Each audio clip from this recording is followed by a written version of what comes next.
When we come back, Tom Cruise stars as an angry Vietnam veteran in Born on the 4th of July.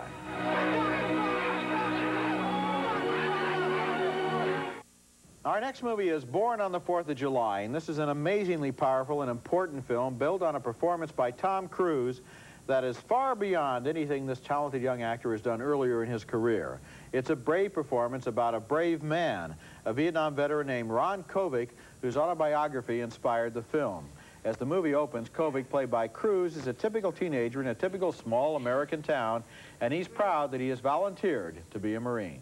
I'm going to boot camp soon. I joined the Marines for 4 years, so I go to Vietnam. They say I'll probably go right on the front line. Really? Wow. I see a lot of action. He considers it his patriotic duty to fight in Vietnam, and one day, like thousands of other young Americans, he's seriously injured in battle.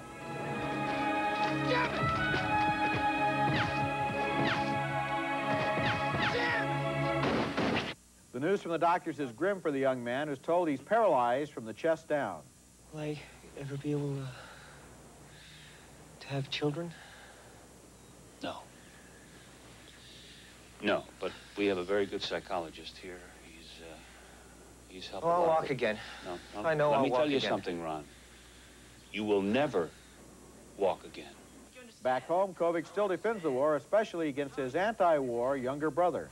Want to bring down this country? Love it or leave it, Tommy. You know, you could just love it or leave it. It's only after he starts sharing memories with other Vietnam veterans that the futility of the war starts to come into focus for him. I think, Timmy, I give everything I believe in, everything I got, all my values, just to have my body back again, just to be whole again. Kovic makes a complete about-face from a Marine volunteer to an angry anti-war protester who was thrown out of the 1972 Republican National Convention.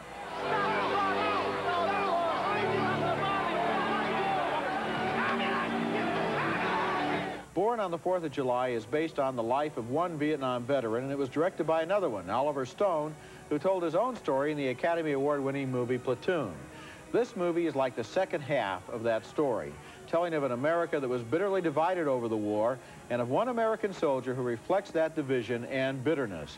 In scene after scene in this movie, Tom Cruise grows and reaches further than he's ever done before, especially in a scene where his character protests against the shabby medical treatment he receives in a military hospital, or also when he returns home and starts drinking too much, or also in a heartbreaking search for escape in a Mexican brothel.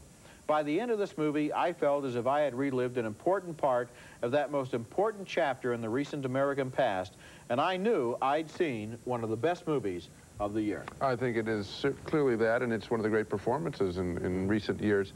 I want to focus on the one thing that you mentioned, which was the hospital sequences, because when I think of the greatness of this picture, it really isn't because of Tom Cruise disappearing into character, which he does and does very well, and so you can't see the good-looking, grinning face anymore. That's a terrific achievement.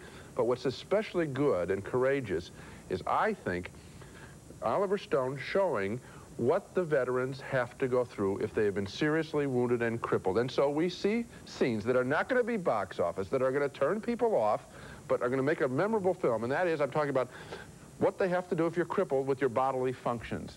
And you see these guys and how they have to clean themselves or remain unclean for long periods of time. You see the damage that a bullet can really do. That's the untold story of all violence in movies. What's the after effect of actually getting hit? And so you see how this guy pays, and pays every day, every hour. That's the reality. If you get hit like this, you're in that chair for life, and the anger and frustration and hurt that he feels when that happens to him saturates this movie and makes it so powerful. Yeah, and Kovic isn't always perfect. No. He's out of control at times. You refer to the alcoholism. It's very clear there. The escape into drugs. It's all there. And that's what I'll always remember about this picture. I read one place where, under his contract, Oliver Stone could only go 2 hours and 15 minutes in this film. He went 10 minutes more. They could have clipped some of the sequences we're talking about. Not the falling down, but the hospital stuff. I'm glad it's there. It's a great film. It's a great performance. Coming up next, Sylvester